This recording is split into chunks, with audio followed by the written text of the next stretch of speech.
conoce mucho sobre las empresas, cómo colaboraron en la desaparición de sus empleados, la entrega de listas, incluso el endeudamiento de las empresas. Pero no se conocía esto. La Comisión Nacional de Valores es un organismo que está encargado de controlar el mercado de capitales en Argentina, y durante la dictadura de la desaparición de personas fue un centro de operaciones que brindó información al ejército sobre empresarios, banqueros y financistas con el fin de secuestrarlos. De hecho, detectamos 150 casos más o menos, aproximadamente, de empresarios, banqueros y financistas secuestrados durante la dictadura de la desaparición de personas, y no por fines políticos, fueron secuestrados para desapoderarlos de sus bienes, es decir, para robarles lo que tenían. Y hay casos emblemáticos, como el caso de Siderúrgicas Grassi, que es un grupo al que se le detecta una maniobra que estaba por fuera de la ley.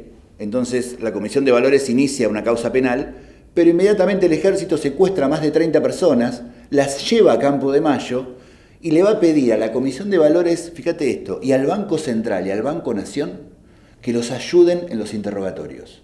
Ese fue el papel del sistema financiero durante la desaparición de personas. Colaborar directamente Banco Central, Comisión de Valores, Banco Nación, con los interrogatorios a los que tenían secuestrados en Campo de Mayo. Claro, porque no eran opositores políticos, eran empresarios, banqueros, financistas, y los milicos no sabían qué preguntarles.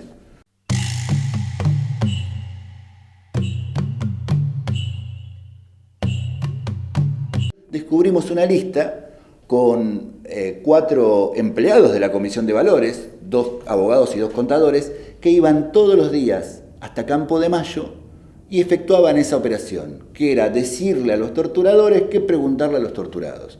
Eso fue parte del descubrimiento y del hallazgo que pudimos hacer a partir de ver las actas del directorio, qué resolvían, las resoluciones que tomaba la Comisión Nacional de Valores, qué información le pasaba al ejército y cuántas causas penales le abrían a las empresas, porque realmente esto funcionaba así. Abrían una causa judicial, penal, por violar la ley, a una empresa, y luego actuaba el ejército con el secuestro y el desapoderamiento de estos bienes. La Marina también tuvo un rol importantísimo en la ESMA, ¿no? Secuestrando a 4 empresarios de Chacras de Coria, que los tiene durante un tiempo bastante largo. Les permiten comunicarse con su familia para que digan que está todo bien, que ya tenían todo arreglado. Esos empresarios siguen desaparecidos, y lo que hizo Macera, junto con su familia y otros oficiales de la Armada, fue armar distintas financieras para comprarse y venderse sucesivamente todos esos campos que tenían un valor de 20 millones de dólares.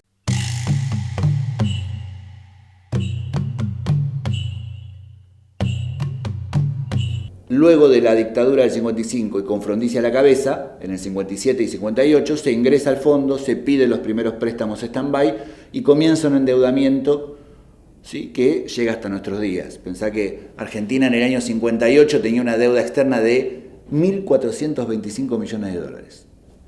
Serían unos 15.000 millones ahora. Hoy tiene una deuda de 188.000 millones de dólares. En 60 años. Digo, es un proceso que comienza hace 60 años.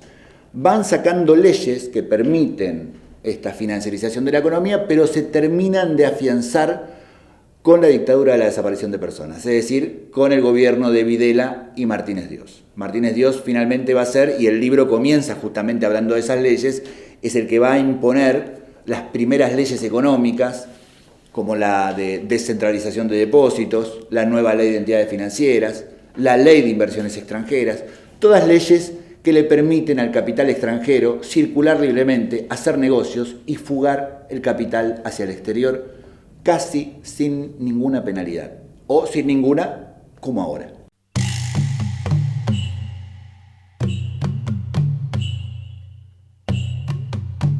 Esto comienza con Onganía. Onganía llena su gobierno de empresarios, banqueros, financistas en puestos claves de la economía. Lo de la dictadura es mucho más grave porque los pone en primeros planos. Digo, el Banco Central de la República Argentina, que debe controlar a los bancos privados y públicos, que los debe legislar, que debe hacer un control sobre esos bancos, se lo entregan a esos bancos. Se lo entregan a los dirigentes de ADEBA, que es la Asociación de Bancos de la Argentina. Les dan la presidencia del Banco Central y les dan la presidencia del Banco Nación, que es el pagador oficial del Estado en términos técnicos, es decir, el que maneja los dineros a la hora de pagar cuentas del Estado. Los bancos privados terminan manejando los bancos públicos que deben controlar el sistema financiero. El presidente de Asindar y presidente de la Cámara Económica Argentina, que es Martínez Dios, se queda nada menos con el Ministerio de Hacienda, es decir, el que regula todas las leyes para las empresas que él representaba. Guillermo Walter Klein, un hombre de la Bolsa de Comercio, es secretario de Programación Técnica. Y así muchos nombres, hombres del Fondo Monetario, pasan todos a ocupar puestos claves de la economía. La sociedad rural se queda nada menos que con la Secretaría de Agricultura, Ganadería y Pesca. Y la Junta Nacional de Granos, que era la que ponía los precios de lo que exportaban los ganaderos. Bueno, ¿a quién se lo dan? A los ganaderos. Es decir, esto es una cumbre ya, algo que comienza 10 años antes con Onganía, se corona con estos nombres que acabo de darte y que ocupan los puestos principales de la economía y son los que tienen que regular a los negocios privados de la Argentina. Por eso hacen las leyes que hacen.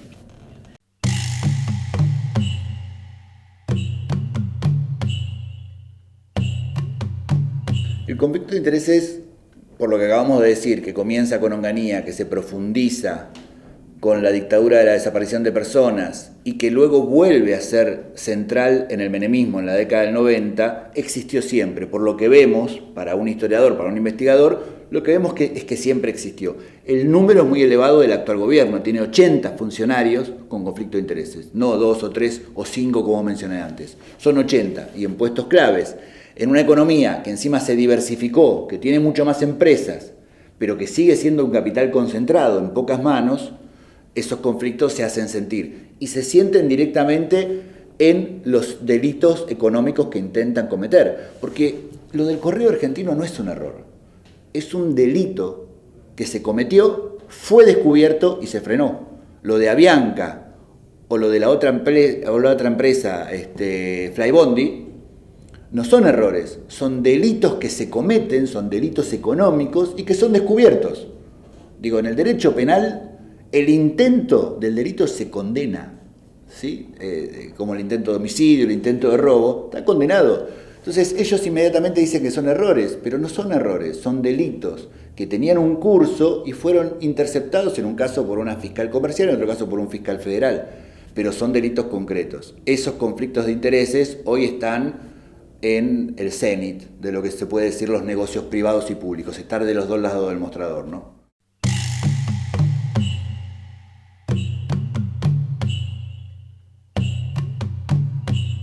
Porque del 77 al 80 se desregula el sistema financiero. Es decir, que cualquier banco puede hacer los negocios que quiera a la tasa que quiera. Cualquier empresa puede pedir préstamos en dólares y empezar una bicicleta financiera. Es decir, traer dólares a la Argentina, esto es la bicicleta financiera. Traigo $1.000.000, los cambio a pesos. Me voy al banco de enfrente que me ofrece una tasa altísima en pesos. A la semana los retiro muchos más pesos, compro más dólares y los fugo al exterior. Eso pasó entre 1977 y 1980. En 1981 comienza una crisis de ese sistema porque hay una cesación de pagos en toda Latinoamérica a partir de una crisis en México. Y en el 82, cuando estas empresas están al tope de deudas en dólares, le dicen al gobierno, si quieren que sigamos invirtiendo, paguen nuestras deudas. Se aplican los seguros de cambio, que es una estafa millonaria también. Un seguro de cambio es decirte a vos, tomate un préstamo ahora, el dólar a $1 y yo te hago un seguro de cambio por 10 años. Si se va a 15, el Estado te sigue pagando la diferencia y vos pagás $1 cuando termines de pagar la deuda. Es una estafa. Se hicieron 2 seguros de cambio entre el 81 y el 82, y en el 82 finalmente, en noviembre del 82, se estatiza toda esa deuda millonaria. Entonces, empresas como Bungibor, Techin, Arcor, BGH, Bagó, Bagley, el Grupo Macri, todas crecen exponencialmente. ¿Por qué crecen? Porque se capitalizan, piden dólares, figura como capital propio y después lo paga el Estado. Entonces, del 82 adelante, y en esto ahí sí creo que tu pregunta es pertinente, hay que entender que son las mismas empresas, las que acabo de nombrar, que siguen operando en el comercio argentino. Son todas conocidas. Bagó, BGH, Arcor, Bagley, Techin, Sogma, Bungibor.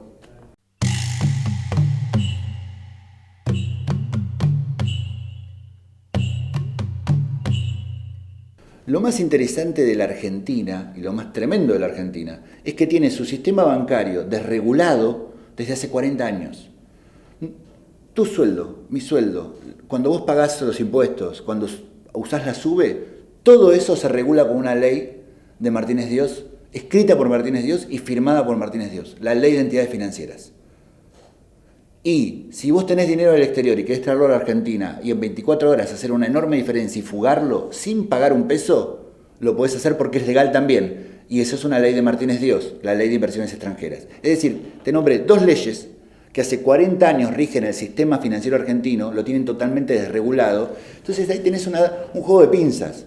Por un lado, la ley te permite hacer esos negocios. No son ilegales, son ilegítimos, pero no son ilegales. Pero por otro lado, cuando podés sobrepasar un poco esa ley, tenés funcionarios que te cubren las espaldas.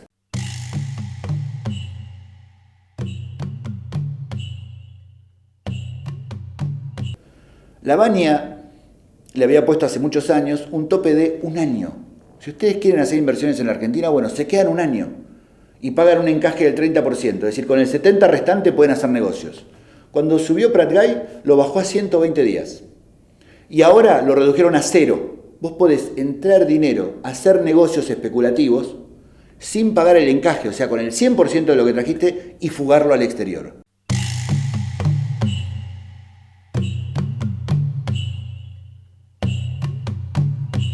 El peronismo se había endeudado para comprar bienes de capital, es decir, generar riqueza propia y poder cancelar la deuda. Hacia el año 52, el peronismo canceló la totalidad de la deuda externa. Increíblemente, los primeros años de Onganía también hicieron algo similar. Tomaron mucha deuda, pero invirtieron mucho en bienes de capital para desarrollar el país. La deuda creció igual, pero se canceló bastante de esa deuda. Este gobierno, la actual gestión, no está haciendo nada de eso. Es muy parecido a lo de Martínez Dios y es muy parecido a la convertibilidad, pero peor. Porque con Martínez Dios vos tenías una tablita, la tablita financiera, que tenías dólares en distintos precios, pero fijos. Para hacer negocios tenías que sortear, ir cambiando de un dólar a otro. Con la convertibilidad tenías un cambio fijo, una paridad fija. Ahora no. Ahora tenés un dólar planchado, que encima cae, entonces vos podés traer mucho dinero en dólares, cambiarlo a pesos, tasas altas en pesos, a fin de mes o a los 7 días te llevas el doble, compras más dólares y fugás al exterior.